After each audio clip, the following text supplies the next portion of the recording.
9 number प्रश्न देखें। 9 number प्रश्न है स्क्रीन पे। भारत के संविधान के अनुच्छेद 32 को संविधान की आत्मा क्यों कहा गया है? अनुच्छेद 226 से अंतर स्पष्ट करें।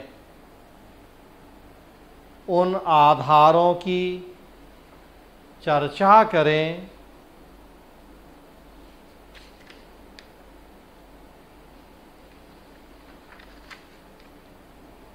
जिससे अनुच्छेद 32 एवं 226 के उपयोग की संभावना बढ़ गई है। Why has Article 32 of the Constitution of India been called the soul of the Constitution? Explain the difference from Article 226. Discuss the grounds on which the possibility of the use of Articles 32 and 226 has increased. तो 9 number प्रश्न है। ये इला पूछ रही हैं sir जब question बिल्कुल नहीं समझ में आए तब क्या करें? तो तब भगवान का नाम लें,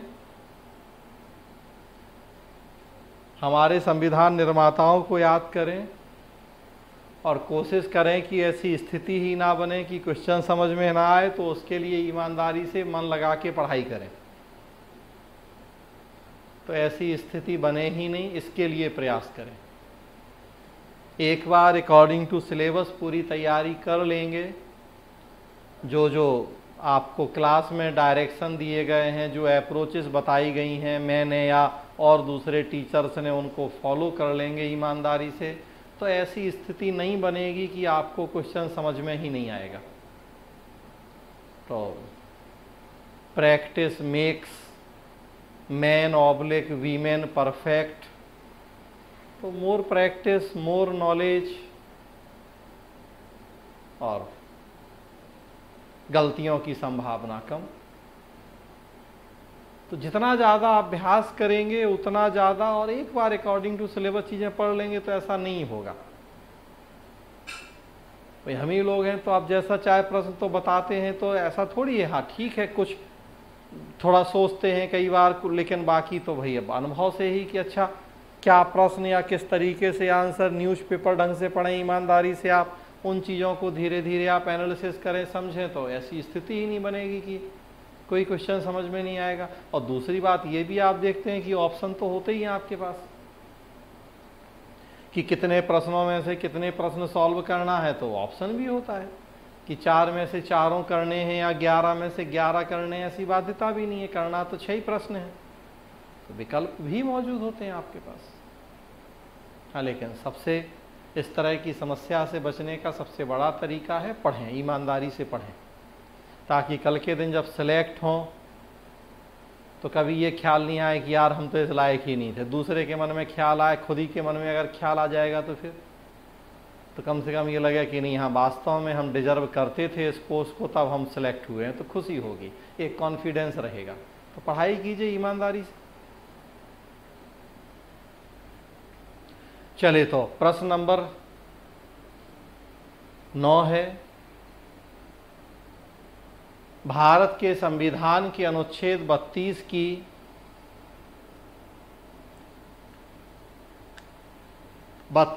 को संविधान की आत्मा क्यों कहा गया है? अनुच्छेद 226 से अंतर स्पष्ट करें। उन आधारों की चर्चा करें जिसमें अनुच्छेद 226, 32 एवं 226 के उपयोग की संभावना बढ़ गई है।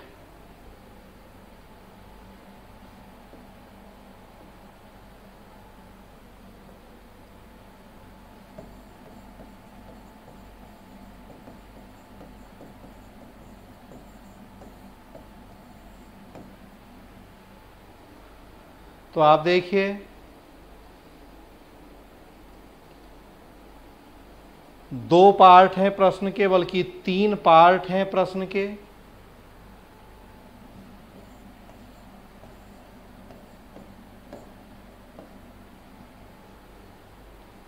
फर्स्ट पार्ट है कि आर्टिकल 32 को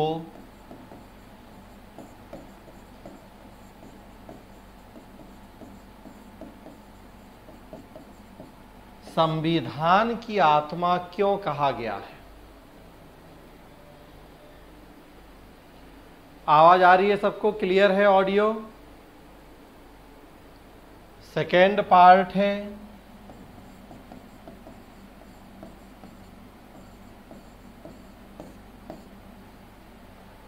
आर्टिकल 32 और 226 को कंपेयर करना है। और थर्ड पार्ट है उन आधारों की चर्चा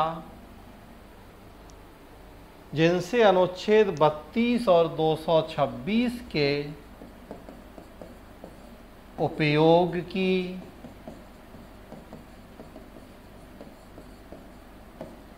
संभावना में वृद्धि हो गई है। तो जैसा जैसा प्रश्न में कहा गया है वैसा वैसा करते चलें। आर्टिकल 32 संविधान की आत्मा क्यों? सबसे पहले आपको एक लोकतांत्रिक शासन व्यवस्था में मूल अधिकारों की आवश्यकता या महत्व बताना होगा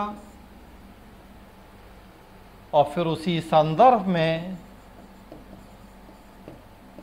अनुच्छेद 32 की महत्व क्या है उसकी चर्चा करके ये सिद्ध कर पाएंगे कि क्यों इसे हमने संविधान की आत्मा कहा है। Doctor B.R. अम्बेडकर ने जो इसे संविधान की आत्मा की संज्ञा दी तो उसके पीछे कारण यही था कि हमारे देश में मूल अधिकार सर्वोच्च हैं और किसी भी लोकतांत्रिक देश में जनता के मूल अधिकार, उनकी स्वतंत्रताओं का सर्वोपरि होना बहुत आवश्यक होता है।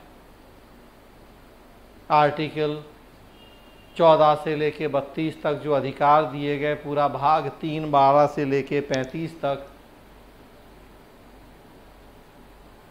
तो जो अधिकार हैं उनका आवश्यकता, उनका महत्व और फिर उन अधिकारों की रक्षा के लिए जो अनुच्छेद 32 में संवैधानिक उपचारों का अधिकार दिया गया है, जो कि खुद अपने आप में एक मूल अधिकार है, उसकी चर्चा करें। मूल अधिकार सर्वोच्च हैं, सर्वोपरि हैं। संसद कोई ऐसा कानून नहीं बना सकती है, कार्यपालिका कोई ऐसा आदेश जारी नहीं कर सकती है जिससे जनता के मूल अधिकार छिनते हों। और वो जो सर्वोच्च मूल अधिकार हैं उनकी रक्षा की व्यवस्था अनुच्छेद 32 में है, तो स्वाभाविक सी बात है कि ये आत्मा कहलाने लायक है, इसमें कोई गलत बात नहीं है। जो सर्वोच्च सिद्धांत है संविधान का, उसकी रक्षा की व्यवस्था है आर्टिकल 32 में। इसके बिना मूल अधिकारों का मतलब नहीं है और मूल अधिकारों के बिना लोकतंत्र का मतलब नहीं है। तो अगर इसे संविधान की आत्मा कहा गया है तो क्या गलत है उसमें? अनुच्छेद 32 के जो प्रावधान है उनकी चर्चा कर लें आप। संवैधानिक उपचारों का अधिकार, उसमें फिर रिट जारी करने की शक्ति, तो आप उसकी चर्चा कर लें तो फर्स्ट पार्ट हो जाएगा ये।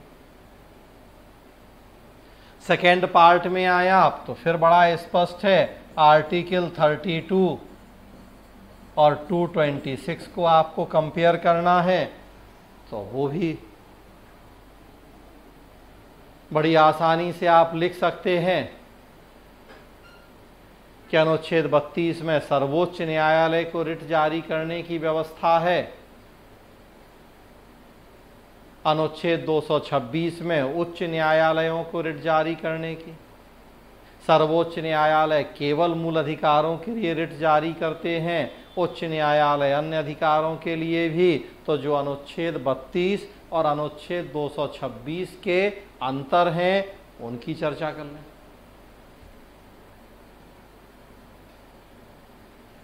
और तब थर्ड पार्ट है ऐसे आधार जिससे अनुच्छेद 32 और 226 के प्रयोग की संभावना बढ़ गई है। तो सबसे बड़ा तो कारण है कि मूल अधिकारों का दायरा बढ़ रहा है।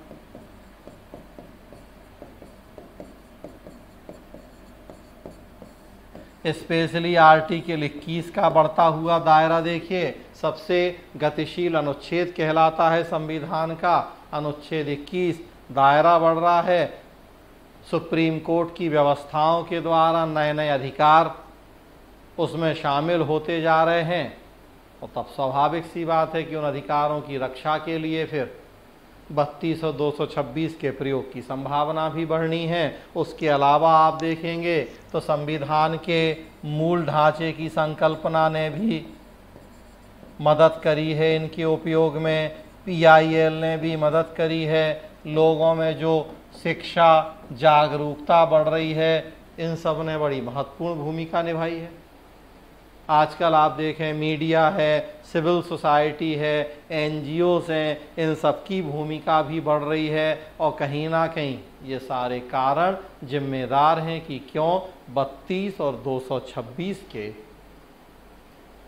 प्रयोग की संभावनाएं भी बढ़ती जा रही हैं। तो इस तरीके से आप 9 नंबर प्रश्न का आंसर कर सकते हैं। क्या आवाज की दिक्कत है क्या किसी को?